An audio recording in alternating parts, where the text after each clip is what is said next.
I have lived for 300 years. I have sat at tables where the fate of entire star systems was decided over cold cups of something that tasted like metal and regret.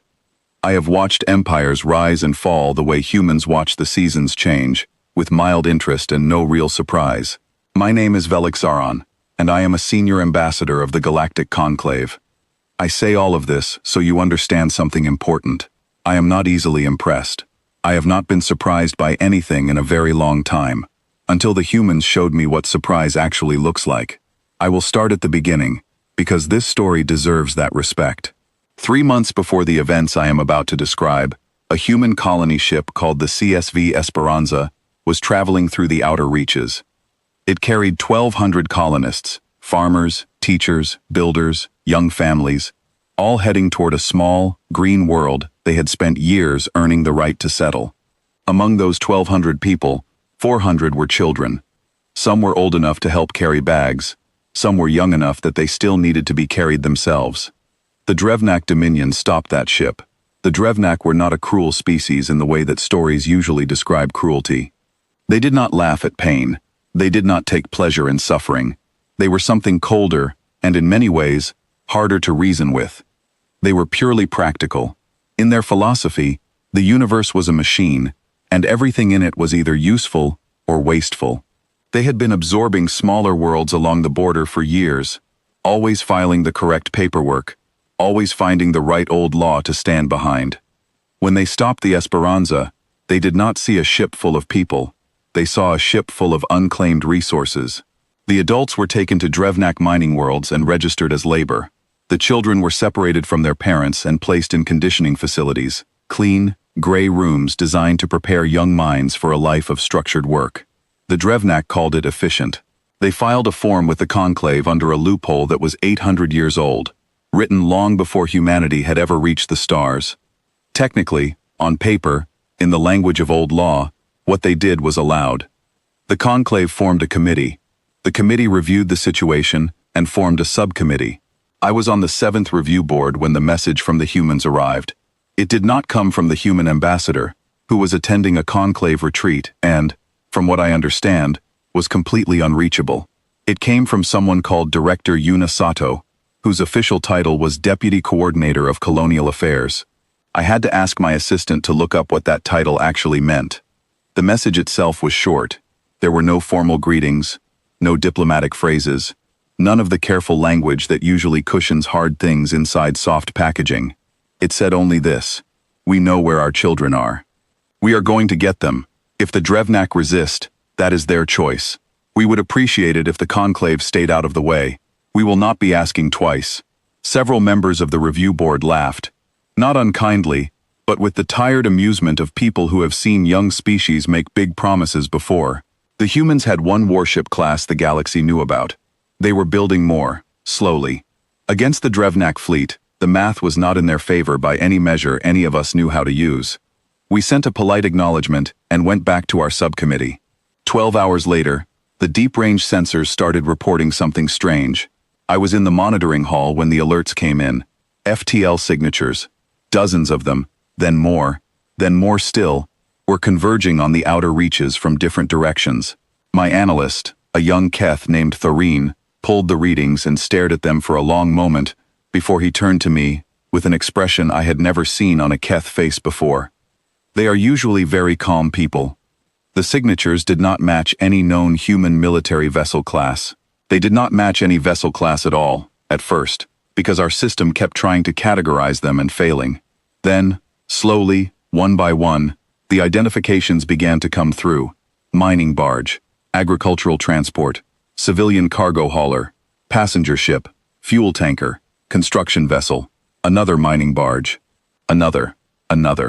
312 ships emerged from faster-than-light travel and formed a loose, sprawling shape in the outer reaches that no military academy in the galaxy would have recognized as a formation, because it was not one.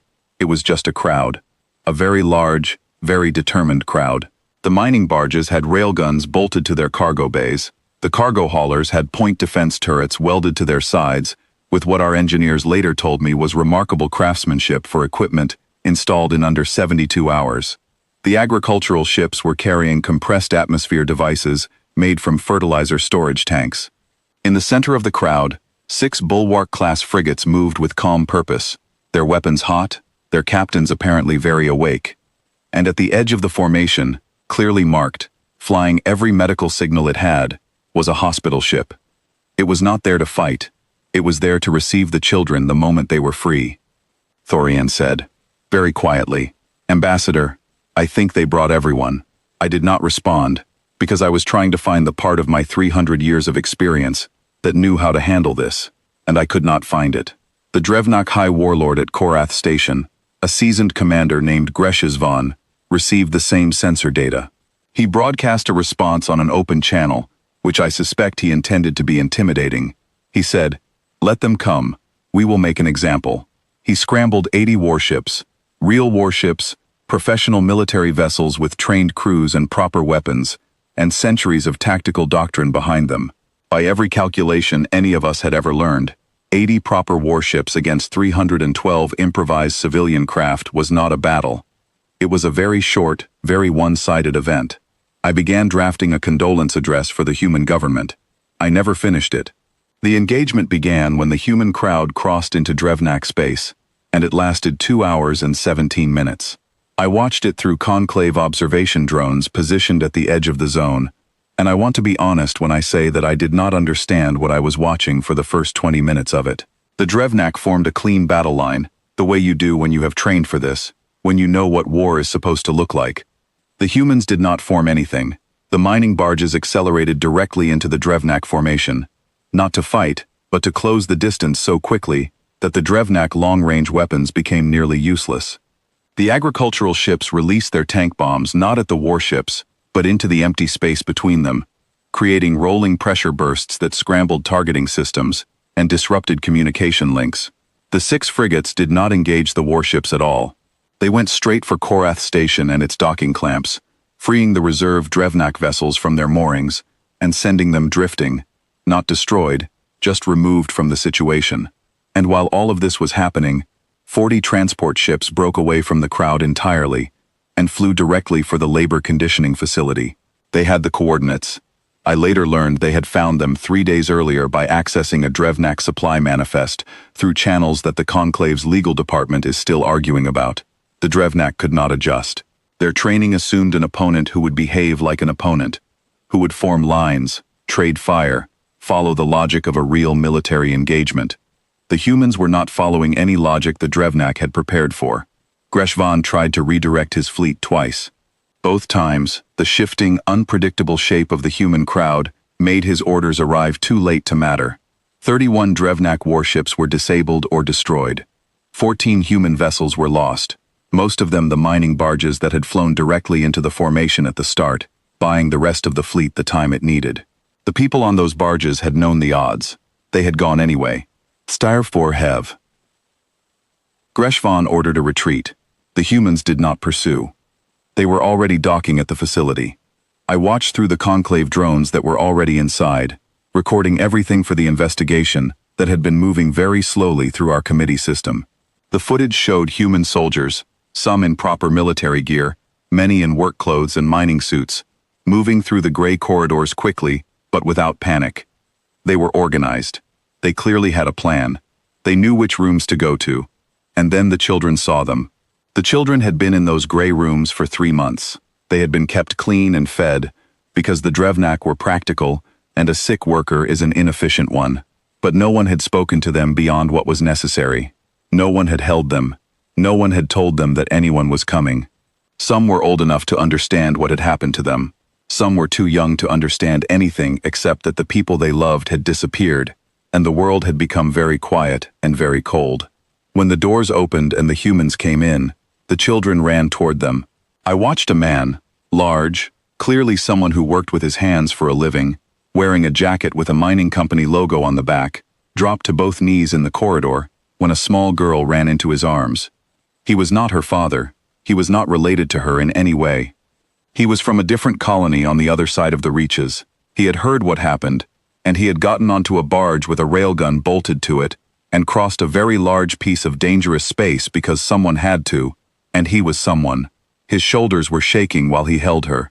"I am 300 years old. I have attended state funerals for planetary leaders. I have watched stars die on long-range observation screens.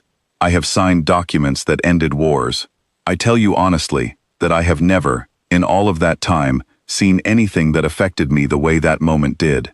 It was not dramatic. It was not loud. It was just a very large man holding a very small child in a gray corridor, and it was the most important thing I had seen in 3 centuries of watching the galaxy turn. The hospital ship was docked within the hour. Real doctors, real nurses, people who had come all this way just to make sure the children were safe, moved through every room, checking every face. The parents who had been on the mining worlds were already being transported by another group of vessels that had split from the crowd before the battle even started. Someone had planned this carefully. Someone had thought about every part of it. Director Sato's voice came over the fleet channel. I had our translators catch it in real time, she said. All children accounted for. All adults located. We are coming home. That was everything. No speech, no declaration, no list of demands or statements of victory. Just those 2 sentences. And then the channel went quiet, and 312 ships turned and began the journey back. The observation chamber of the conclave was completely silent. I noticed that my hands were trembling, and I found that interesting, because they had not done that in a very long time. The Drevnak filed a formal complaint with the conclave within 24 hours, calling the engagement an unprovoked act of aggression. The legal team prepared their arguments. The conclave convened a full session. For the first time in recorded history, the session did not produce a committee. 17 of the 22 member species voted to remove the 800-year-old loophole entirely, closing it permanently so that it could never be used again by anyone, for any reason. The vote took 4 hours. This was, I can tell you without exaggerating, the fastest piece of legislation the conclave had passed in 6 centuries. The previous record had taken 11 years. 3 Drevnak border worlds applied for neutral status within the week. The Keth Collective, Thorin's people, the most peaceable species in the conclave, a civilization that had not been involved in an armed conflict for 8,000 years, sent a formal message to the human embassy. It read, "We would like to discuss mutual defense arrangements at your earliest convenience." Word moved across the galaxy the way important things always do, faster than official channels can carry it, passed between traders and diplomats and crew members on long hauls who had nothing to do but talk. The story changed a little with each telling, the way all stories do, but the core of it remained the same everywhere it went. Humans mobilized a civilian fleet in 72 hours. They fought with farming equipment. They brought a hospital ship to the battle. They got every child back. They did not stay to celebrate. I finished my official report late that night, sitting alone in my office with the lights low and the observation window full of stars. The formal conclusion I wrote is in the conclave record now, and I understand it has been copied and shared more widely than almost anything the conclave has ever formally published. It says, "The human species does not fight for territory. They do not fight for resources, or reputation, or any of the things that most species go to war over. They fight when someone takes their children. The Galactic Conclave is advised, in the strongest possible terms, to ensure that no species ever gives them that reason again, not out of fear, out of respect. They left no child behind, not one." I added a personal note at the bottom, outside the formal record, just for myself. It was not meant for anyone else, but I will share it here, because I think it is the truest thing I have written in 300 years of writing very important documents about very important events. I used to pity them. I thought they were fragile. I thought their short lives and their soft bodies and their enormous, unmanageable feelings were weaknesses. I was a fool. I had confused what they are made of with what they are made of. The first is biology. The second is something the galaxy does not yet have a word for. We will need one.